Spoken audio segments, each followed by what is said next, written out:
Hello and welcome to Gas Engineer Software. My name is Aaron and I'm today going to be taking you through a tutorial on how to edit and turn off your automatic reminders.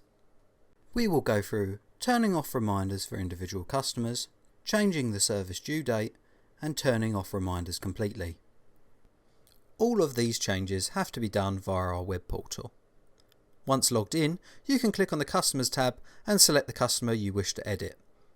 As you can see here, there is a drop-down box next to automatic reminders.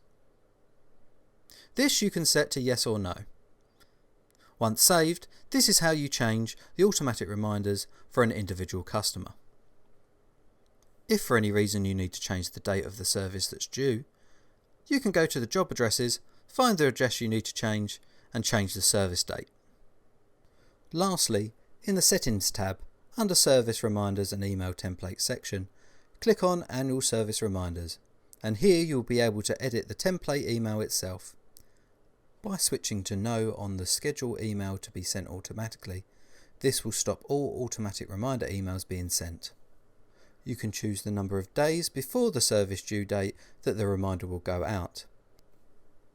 And you can also set this to send a copy of the reminder to yourself. Thank you for watching this short tutorial. If you have any other suggestions on tutorials you would like to see, please leave a comment below. If you found this video useful, please press the like button. Until the next tutorial, thank you.